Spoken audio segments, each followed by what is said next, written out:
La France, c'est un pays qui aime le rallye, et on constitue à nous seuls un pan entier de son histoire. Des épreuves mythiques, des voitures légendaires, mais surtout des pilotes exceptionnels. Aujourd'hui sur Flatout, on va parler de Didier Auriol. On va retracer l'histoire du lutin Sevenol, et on va savoir comment il est rentré dans la légende, et a amené la France avec lui. 5 plus crochés.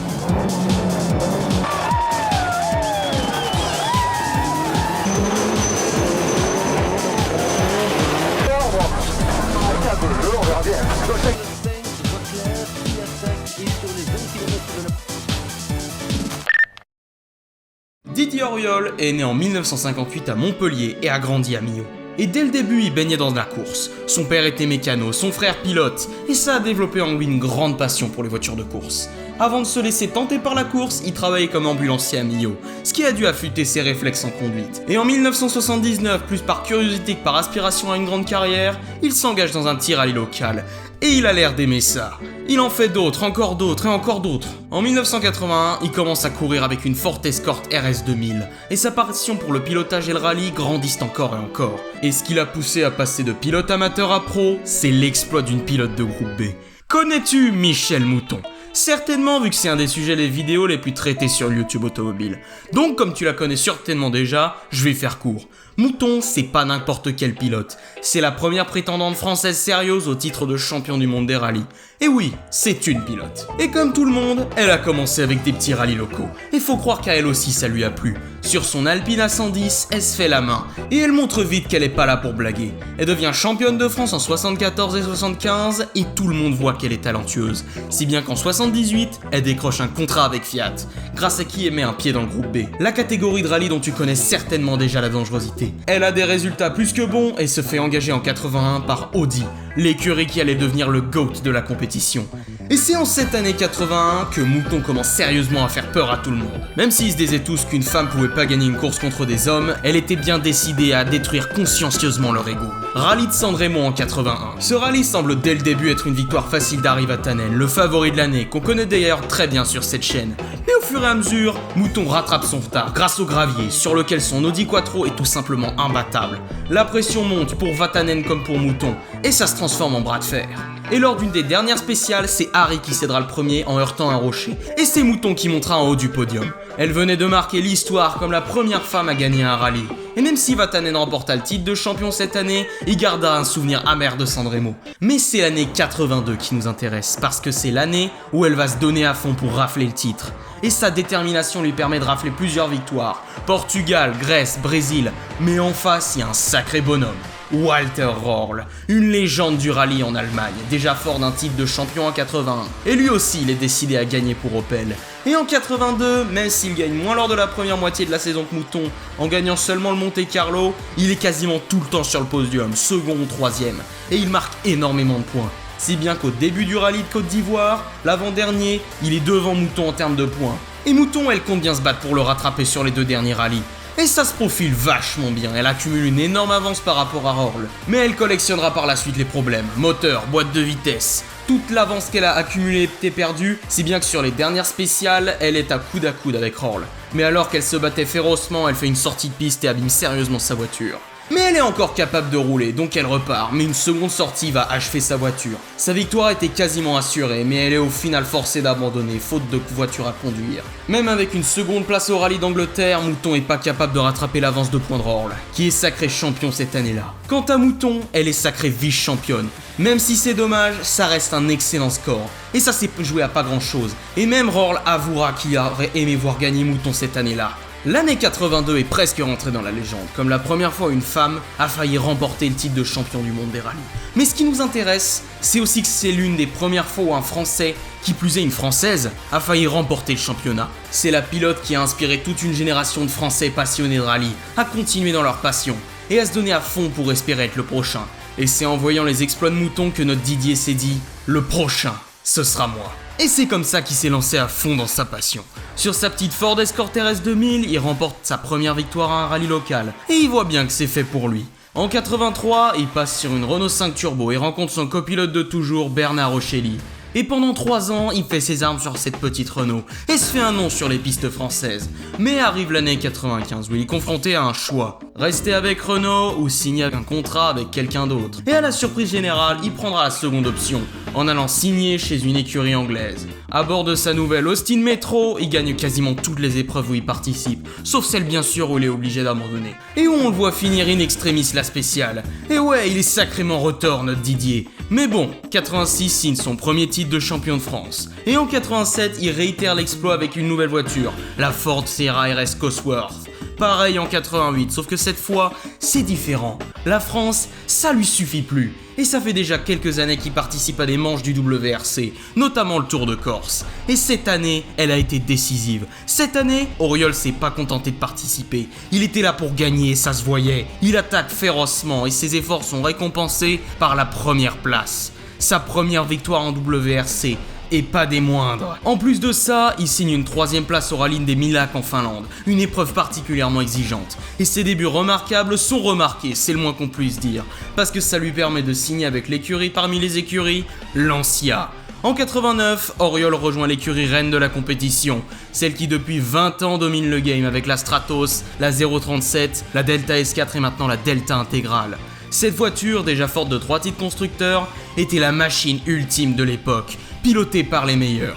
Et là, Didier voit clairement qu'il est dans la cour des grands. Il est entouré des meilleurs, dans son écurie comme d'en face. Il fait face à Miki Biasson, le champion l'année précédente sur la Lancia. Juha Kankkunen, lui aussi chez Lancia, déjà fort de 2 titres en 86 chez Peugeot et 87 chez Lancia. C'est entouré de légendes vivantes du rallye qu'Auriol va prendre ses marques. En commençant par le rallye du Monte Carlo, sa première fois sur la neige, sa première fois avec la Lancia, première fois avec l'intégrale. Auriol est nouveau, ça se sent, et lui aussi il le sait, il doit se faire une place entre ses deux aînés, et il va tout donner. Avec sa nouvelle machine, il montre de quel bois il se chauffe, et il se fait remarquer. Alors que Biasson domine l'épreuve comme jamais et la figure de proue du championnat, Auriol fait quasiment jeu égal avec lui, et décroche une seconde place derrière son coéquipier italien. Putain si c'est pas classe ça. Et il s'arrête pas là. Après un abandon au rallye du Portugal, il arrive au Tour de Corse. Et là, il joue à domicile. Une épreuve qu'il connaît par cœur, sur l'asphalte, sa spécialité. Et sur les routes sinueuses de l'île de Beauté, personne ne saura lui faire résistance, si bien qu'il remporte haut la main l'épreuve. Et fort de cette nouvelle victoire, il est surmotivé pour le reste de la saison. Juste après, au rallye de l'Acropole en Grèce, c'est lui qui mène la danse sur les premières spéciales, menant Biasson de 2 minutes. Sauf que là, c'est sa voiture qui l'oblige à ralentir à cause de problèmes de pneus. Il perd son avance et est obligé de rattraper. Il se bat corps et âme pour rattraper Biasson.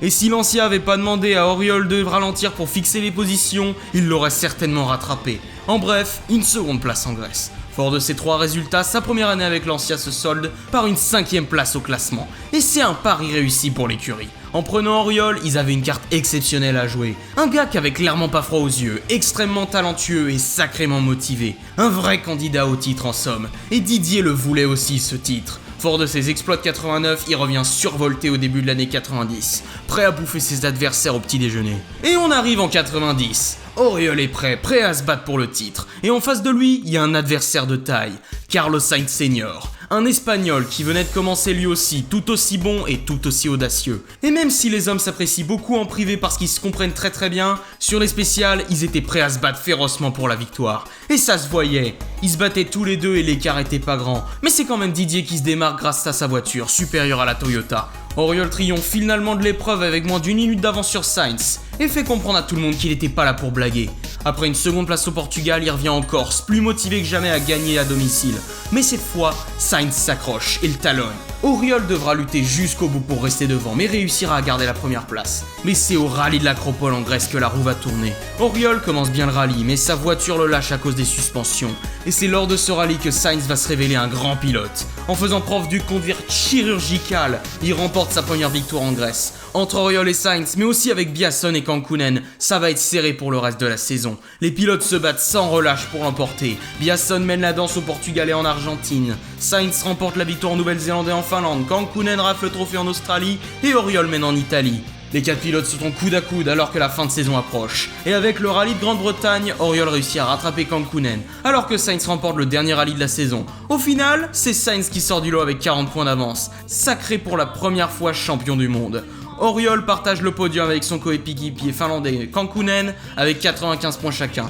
Quant à Biasson, il est à la 4ème place. C'est en soi une très belle réussite. Vice-champion du monde, c'est pas rien. Mais quand même, Didier est déçu de pas avoir obtenu le titre. Et c'est pour ça qu'il est prêt à tout donner en 91. Et le début de la saison 91 s'annonce moins bon.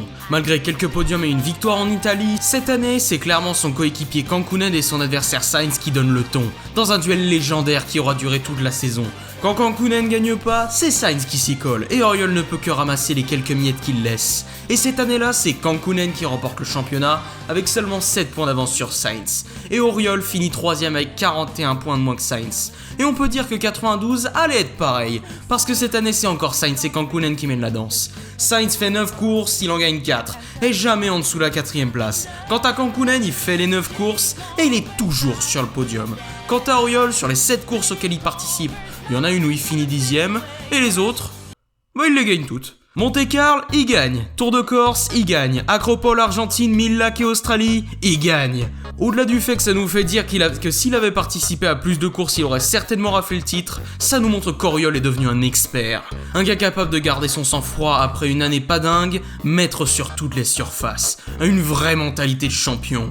Plus qu'un candidat sérieux au titre, un futur champion. Et la fin de l'année 92 signe la fin d'une époque, le départ de Didier de Lancia. L'écurie qui lui a donné un nom, et à qui il a donné en échange 3 titres constructeurs. Pas seul bien sûr, hein. Mais ça reste la fin. Et où va-t-il aller ? En 93, Auriol part de Lancia pour rejoindre Toyota sur la légendaire Celica 4-wheel drive. Toyota, fort de 2 titres pilote avec Sainz, a une très bonne voiture, toute neuve, face à la Lancia vieillissante. Et on voit que ça a été un argument qui a convaincu les pilotes Lancia à rouler avec eux. Parce que oui, Auriol est pas seul à avoir quitté son écurie, car Kankkunen en a fait de même. C'est fort de 2 pilotes à l'incroyable palmarès que Toyota entame la saison, avec une victoire d'Auriol au Monte-Carlo. Sauf qu'en face d'Auriol, un autre Français fait résistance, François Delecourt de Ford. Un autre Français, à qui Auriol s'est déjà frotté par le passé, tout aussi bon que lui, donne du fil à retordre à notre Sevenol. Face à Delecourt, Auriol est obligé de s'incliner à plusieurs épreuves, et c'est Kankkunen qui rafle le reste des victoires, et qui est celui qui s'en sort le mieux. Fort de son expérience, Kankkunen remporte pour la 4ème fois un titre de champion du monde, devant Delecourt et Auriol. Avec le Finlandais, Auriol a quand même amené Toyota au sommet du championnat constructeur, et c'est en soi une victoire. Mais bon, Auriol en veut encore plus, et le début de 84, il se dit « c'est le moment, j'ai assez attendu ». Il commence la saison avec 2 podiums au Portugal et au Kenya, et vient le Tour de Corse, sa spécialité, l'asphalte, autant dire que c'est gagné d'avance. Mais en face de lui, un Sainz qui se laisse pas impressionner et qui garde son sang-froid. L'Espagnol, après une année passée à s'ennuyer chez Lancia, avait rejoint l'équipe Subaru pour perfectionner leur nouvelle Impreza. Un challenger redoutable à Toyota, avec 2 pilotes qu'il était tout autant, Sainz et Macré. Auriol devra batailler pour garder son avance sur l'Espagnol, et ne finissant qu'une minute devant lui. Il avait gagné, mais Sainz n'avait pas dit son dernier mot. C'était un adversaire très dangereux, tout aussi bon, et qui lui aussi voulait récupérer le titre. En Grèce, c'est Sainz qui passe devant Auriol et qui gagne, à cause pour le Français d'une collision vers le milieu du rallye. C'est vraiment très serré entre les deux et la tension monte. Auriol doit se rendre à l'évidence. Cette année, il doit se battre comme jamais il ne s'est battu pour espérer l'emporter. Et là, on arrive en Argentine. C'est Sainz qui commence par prendre la tête, survolté avec une Impreza qui s'améliore de rallye en rallye. Et en face de lui, Auriol ne peut que suivre autant bien que mal. Il a 20 secondes de retard sur Sainz le premier jour, mais vous commencez à connaître le bonhomme, il s'est pas laissé abattre. Le jour d'après, il comble son retard et repasse devant Sainz. Sauf que Sainz, c'est un pilote encore plus têtu et motivé, et il contre-attaque avec une violence inouïe qui prend Auriol de court. Les deux sont désormais à égalité avec l'avantage pour Sainz. Mais là, on arrive au spécial qu'Auriol connaît le mieux. La spéciale d'El Condor, slalomant entre les rochers à haute vitesse. Le Français part avec un désavantage. Sa radio est cassée et il n'arrive pas à entendre son copinade Bernard. Mais c'est pas ça qui va l'arrêter. Il va piloter sur la spéciale de 17 km, sans note, par cœur, et mettra 5 secondes à Sainz. 5 petites secondes qui lui permettront de reprendre la tête la fin du 2e jour. Et au 3e, Sainz est bien décidé à le repasser devant. Les deux se battent férocement dans la Pampa, tantôt à l'avantage de l'Espagnol, tantôt à l'avantage du Français. Auriol, Sainz, personne ne sait encore qui va gagner. Les deux jettent toute leur force dans la bataille. tout se décidera sur la dernière spéciale de 25 km, où les deux pousseront leur voiture derrière leurs limites et jetteront leur dernière force dans la bataille. Et c'est finalement Auriol qui l'emportera. Il remporte le rallye avec au total 6 petites secondes d'avance sur le Matador.